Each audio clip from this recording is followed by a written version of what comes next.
Here's the problem with D&D.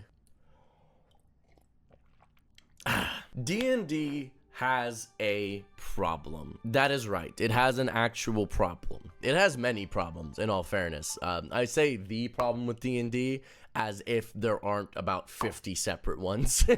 But this is a problem that I think is actually could concern you more than you might think.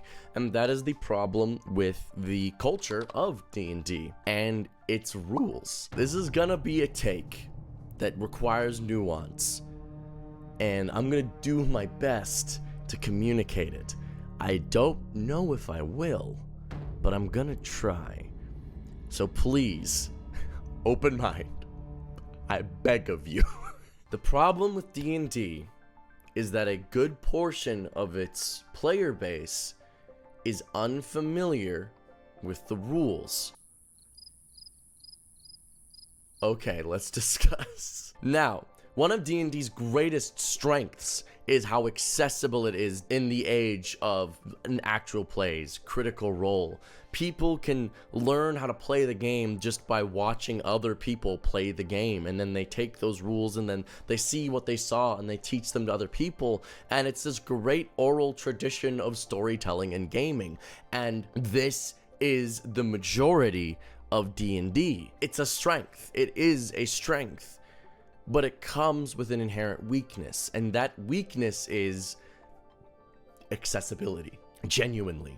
The strength of accessibility is also part of its weakness. Because the biggest portion of the game are people who don't know the rules, there is a good portion of people who would probably like the game who feel alien to the community because what they struggle with is roleplay.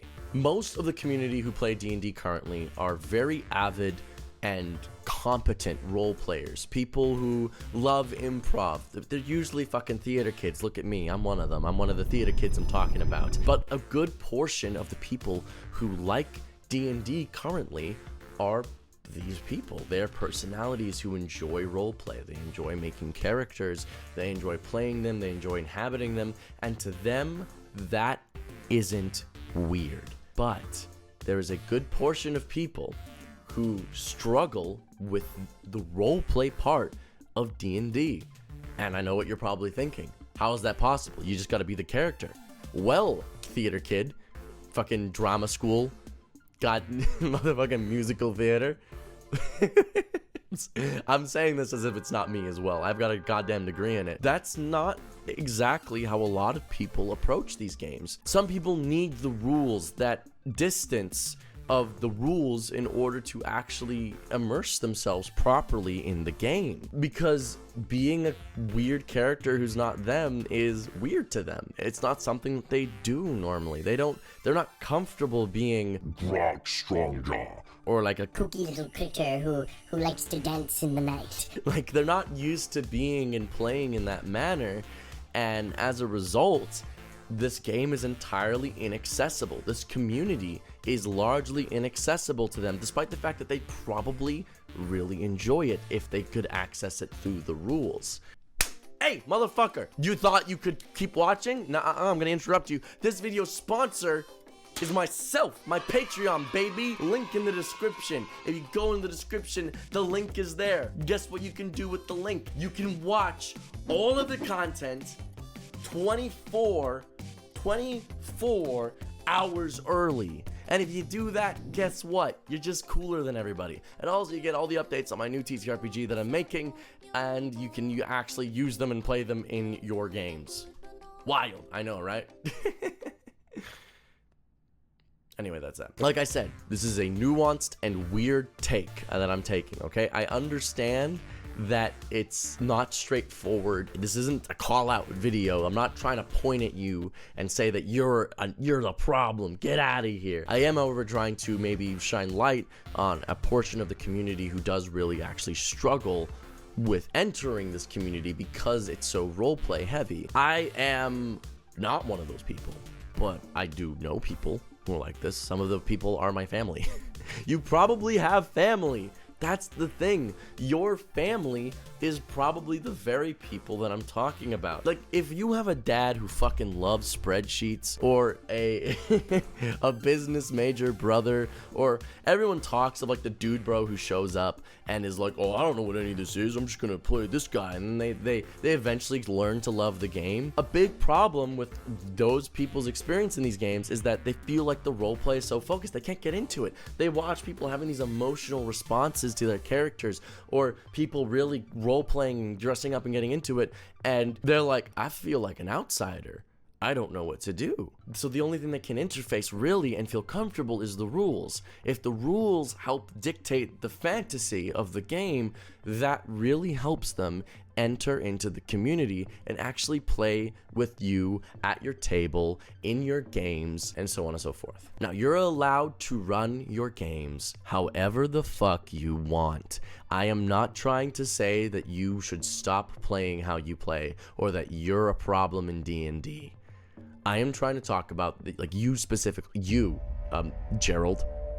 I'm looking at you, Gerald. You're the problem. No, I'm trying to say that the community as a whole is maybe not paying attention to a portion of the community that might be better serviced by different approaches. A lot of the time we view roleplay as the most accessible way to play, and it's not. It's not necessarily accessible to everybody.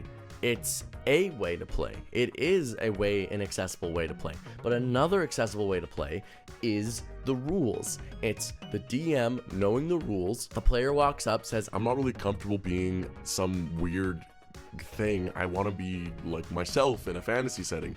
And that's fine. Sure, to us, we might look at it and go, oh, why would you want to do that? But to people who don't view fantasy as a form of escapism, they might want to put themselves in the story. They might view that as the easiest way for them to actually get immersed, because they don't have to think about what would this character do. They can just be, I'm me.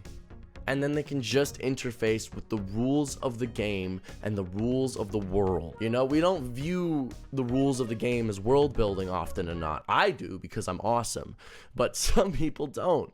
Some people don't actually consider what the rules of the game means for the world as a whole. Take, for example, if everybody in your world is a first level spellcaster. Like, I know most people don't do this, but imagine if they were. What would that mean? That would mean that most people have access to spells like a good berry. You have just completely ended world hunger in your world, and it only took one level. If healing word or cure wounds, those are also first level spells. Everybody in the entire world has access to healthcare now. They can heal all of their wounds. Maybe not their diseases, but their wounds. Those choices are rules decisions, but also world decisions. And if you are not conscientious about those decisions, you're going to end up fucking yourself. So, at the end of the day, here's what I encourage. Here's my statement. There is a problem in D&D. The problem is that not enough people know the rules and rely too heavily on roleplay, to the point of alienating a lot of people, but who could potentially really enjoy the hobby. Remember, this is nuanced. I'm not trying to target anyone. Please just simmer. So what if we accommodated both sides of the spectrum? This is what I try to do. Learn the rules of the game. Open up the fucking player's handbook and read through those spells. Learn them. Enjoy them. And then at your table, you'll get players who maybe aren't as versed in the fantasy, aren't as willing to let go, but at the very least, they're your friend, and you want them to play this game that you so deeply love with you. And maybe you just might kiss a little bit. That's my point. Like, I'm not trying to accuse you of playing the game wrong, okay? I'm just saying that it might be neat. Thank you all so much for watching this video. This has been a very different style of video than I normally do. I hope you liked it. I hope you enjoy it. If you don't like it or enjoy it, you go fuck yourself, solemnly. But that is all. Thank you so much for watching. Get the fuck out of my house.